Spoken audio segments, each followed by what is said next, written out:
अश्वचयन की पूजा से पहले ऐसी घटना घोर अपशकुन है राम। अब कैसे चुनेंगे अश्व?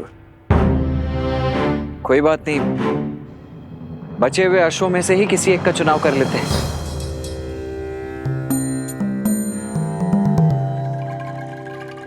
हर जीव अपनी नियति लेकर आता है। हम उनसे साधारण से असाधारण बनने का अवसर नहीं छीन सकते।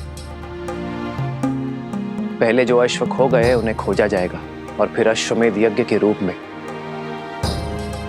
धर्म की ध्वजा लहराने वाले अश्व का चयन किया जाएगा। जो आज्ञा महाराज।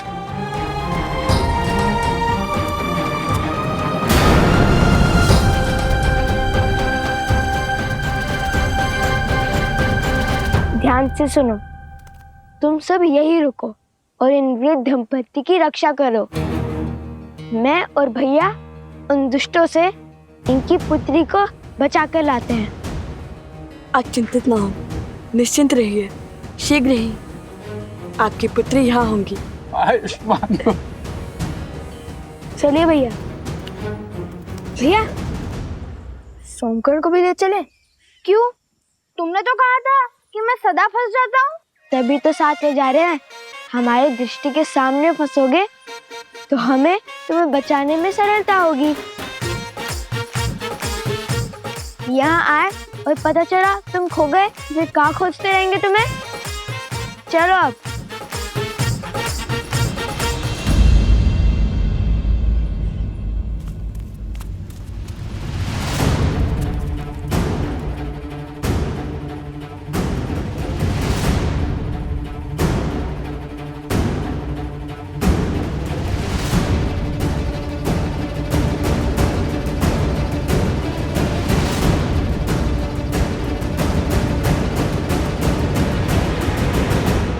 कहाँ रह गए कुछ? शीघ्र आओ। अरे भैया, उन दुष्टों को खोजने का प्रयास कर रहा हूँ।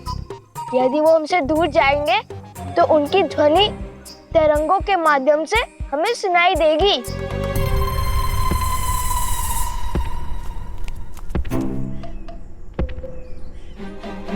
कुछ सुनाई दिया? हाँ हाँ, बहुत स्पष्ट तरंग आ रही है उत्तर की ओर से।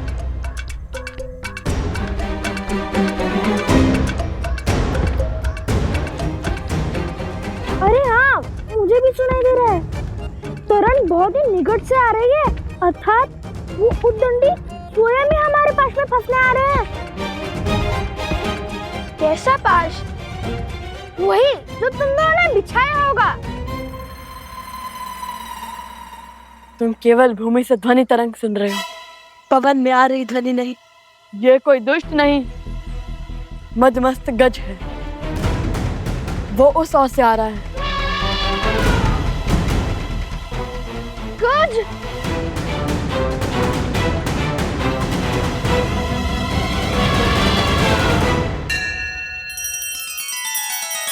श्री रामचंद्र कृपालु भजु मन हरण भव भय दारुणम नव कंज लोचन कंज मुख कर कंज पद कंजारुणम।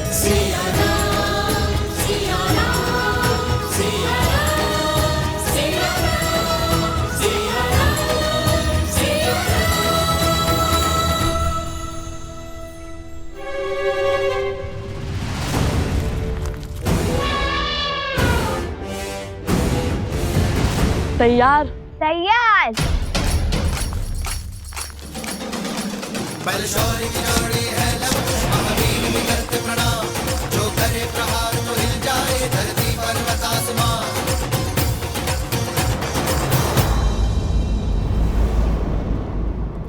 अपने पुत्रों पर मंडराते संकट का आभास हो रहा है मुझे ऋषिवर। सोचा भगवान वाल्मीकि से बात करूं, किंतु वो ध्यान में लीन है। आप निश्चिंत रहिए, मैं भगवान वाल्मीकि से बात करूंगा। आप अपनी कुटिया में विश्राम कीजिए। मैं अति शीघ्र भगवान वाल्मीकि का संदेश आप तक लेकर आता हूँ।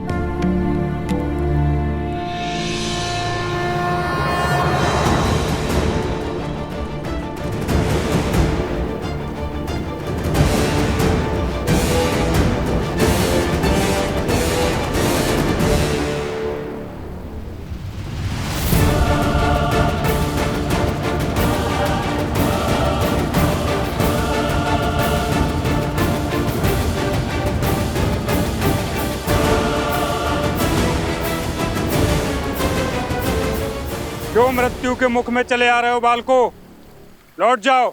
लौटना तो तुम्हें होगा। छोड़ दो उस कन्या को और वचन दो कि कभी उन वृद्ध दंपत्ति को नहीं सताओगे। हमसे मुक्ति चाहते हो तो इन्हें मुक्त करो। राम भक्त हैं हम, शब्दों से डिगेंगे नहीं। अच्छा, तो फिर आओ और ले जाओ इसे।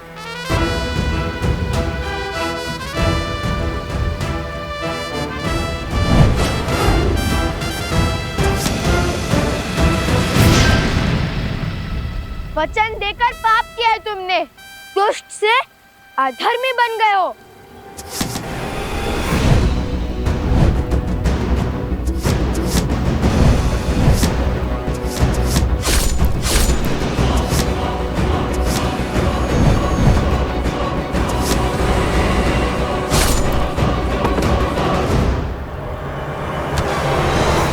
अरे तनिक बल से प्रतंजया खींचो सोमकर।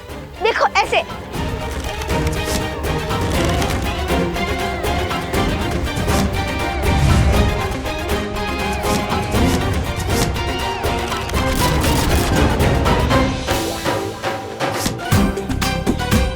सोमकर्ण, अगर तुम उन दुष्टों की तरफ हो तो अभी बता दो। सब कुछ कितना शुभ चल रहा था हमारे राम राज्य में, अकस्मात क्या हुआ? हाँ गुरुवर, ये सब क्या हो रहा है? कदाचित देवता इस यज्ञ से प्रसन्न नहीं है।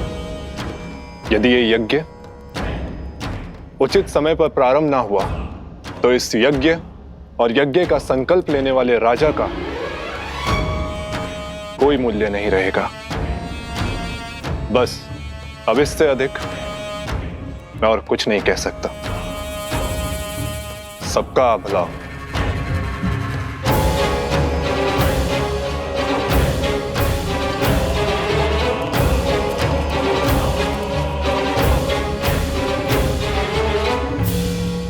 ये क्या कहेंगे गुरुवर?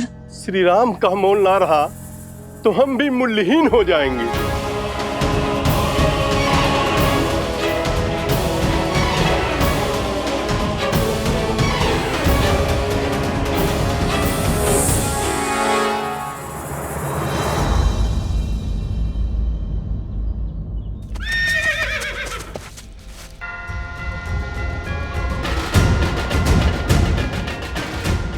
लगता है अश्व आसपास ही है।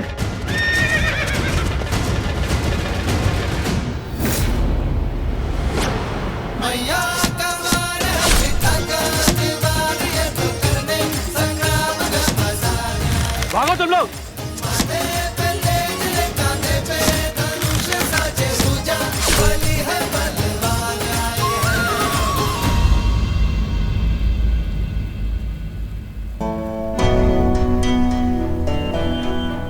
उठो, आंखें खोलो। कुश, थोड़ा सा जल लेके आओ। उठो।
माता सरस्वती। लवकुश, तुम दोनों ने ही पराक्रम की प्रकाष्ठा पार की है। मैं तुम दोनों से ही अत्यंत प्रसन्न हूँ। मांगो, क्या वर चाहते हो? सब कुछ तो है हमारे पास, और अब तो श्री राम से भेंट के द्वार भी खुल चुके हैं हमारे लिए, तो ये स्वप्न भी पूर्ण ही हो जाएगा। किंतु यदि आप कुछ देना चाहती हैं तो इस कन्या के माता पिता को नेत्र दे दीजिए। अद्भुत।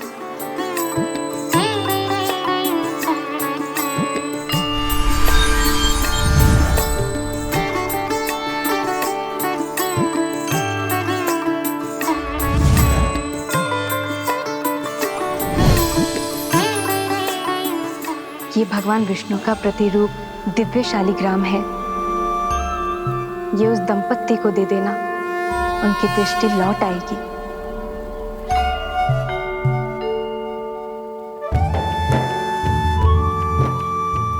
धन्यवाद माता, कोटि कोटि धन्यवाद। तुम दोनों ने अपना स्वार्थ छोड़ के दूसरों का कल्याण चुना। तुम दोनों का अपनी इच्छाओं पर पूर्ण नियंत्रण है। ये दुष्ट तुमने परास्त किया है, ये इच्छाओं का स्वरूप है। कुछ समझ नहीं आया माता। धर्म के 4 पग हैं। सत्य पूर्ण होने से 3 पग रह गए थे। जब धर्म का एक और पग टूटेगा, अर्थात त्रेता पूर्ण होगा और द्वापर युग का आरंभ होगा, धर्म का पालन करना अधिक कठिन हो जाएगा। जिस वृद्ध दंपत्ति की तुमने सहायता की, वो योग एवं भक्ति के प्रतिरूप है। ये दुष्ट वास्तव में इच्छाएं हैं। जैसे जैसे इच्छाएं बलवान होती है, वैसे वैसे ही भक्ति आडंबर बन जाती है और योग केवल शारीरिक श्रम बन जाता है। स्मरण रखना लवकुश, जिसका मन मर्यादा में हो वो पुरुषोत्तम होता है। मर्यादा पुरुषोत्तम तो श्री राम है, और जब तक वो इस भूमि पर है, धर्म को किसका भय? हम अयोध्या जाकर श्री राम कथा का गान करने ही तो आए थे। तो फिर इसलिए मैं अपनी ओर से तुम दोनों को एक भेंट देती हूँ। इसे आशीर्वाद समझ के अपने पास रख लो।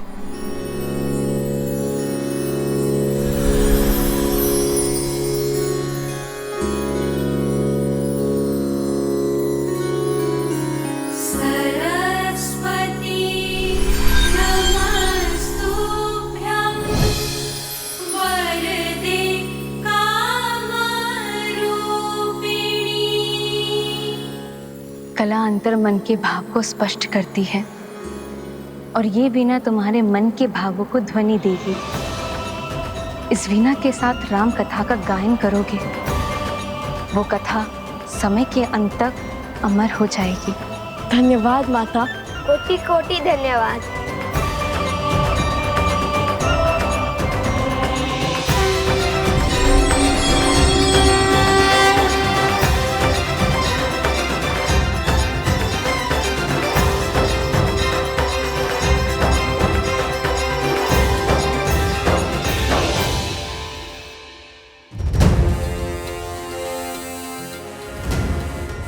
तनिक ऊपर से देखना होगा।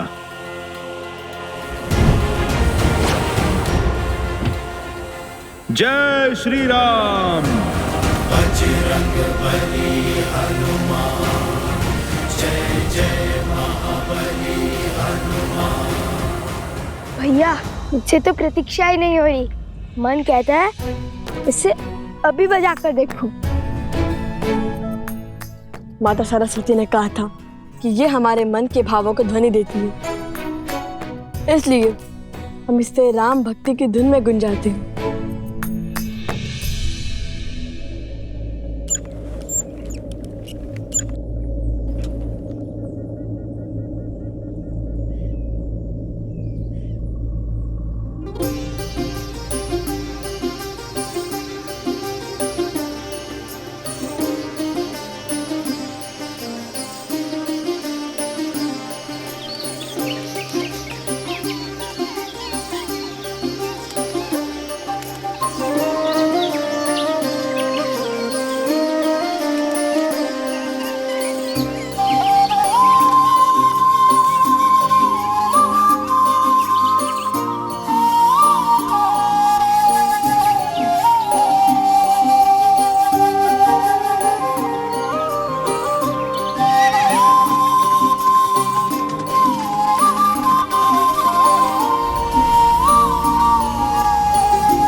सुंदर धुन है।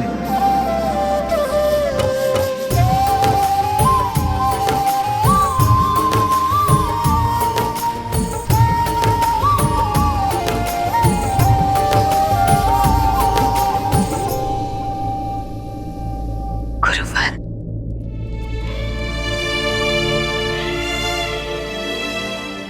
गुरुवर, मेरे लव कुश ठीक तो है ना? क्या कहा भगवान वाल्मीकि ने? सब कुशल मंगल है देवी। वैसे भी जब पिता के कार्य में पुत्र निमित्त बने तो उससे अधिक शुभ और क्या हो सकता है। भैया, ये अश्व तनिक अशांत लग रहा है। वो इसलिए क्योंकि अश्व हमेशा वन में वृक्षों के बीच टोली में घूमते हैं ताकि उनकी रक्षा हो सके, और ये अश्व अकेला है, वृक्षों से भरे वन में विचरण कर रहा है। सिंहों का आखेट बन सकता है। क्या पता ये अश्विनी कुमार में से एक हो। वैसे भी पग पग पर हमारी परीक्षा हो रही है।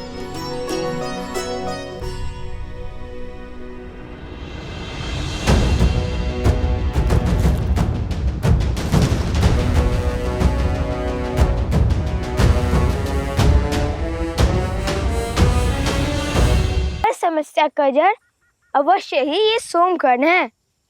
जब भी हमारे साथ रहता है तब कोई ना कोई संकट आ पड़ता है। नहीं नहीं, सत्य कुछ और है। जब जब मैं तुम दोनों के साथ रहता हूँ तब तब मुझ पर विपत्तियों का पहाड़ आ पड़ता है।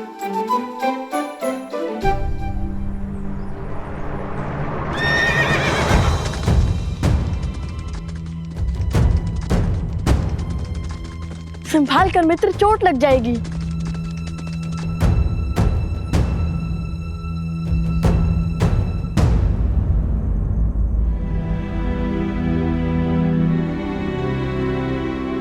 अति उत्तम भैया। ये तो अधिक उत्तेजित लगता है। जब मुझे उत्तेजना होती है तब माता मुझे राम नाम स्मरण करवाती है। तुम भी राम नाम का स्मरण करो मित्र। कुछ और सोचना पड़ेगा। सोच लिया।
अद्भुत युक्ति लगाई भैया, किंतु श्री राम के नाम के साथ माता सीता का भी नाम लिखकर देखिए, संपूर्ण रूप से शांत हो जाएगा।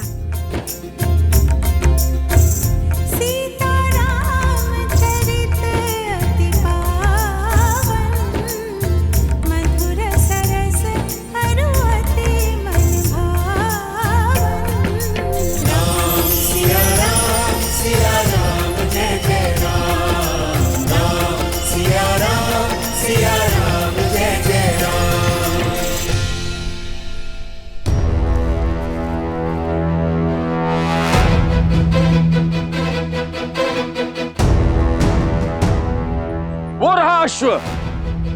भैया भागो। अरे कहाँ भाग रहे हो? विपत्ति से दूर। पहले तुनीर का चोर समझकर हमारे पीछे भागे, उसके बाद वो अश्व का स्वामी, और अब इसे खोजने भी कोई आ रहा है। जिनका अश्व है वो आ गए हैं।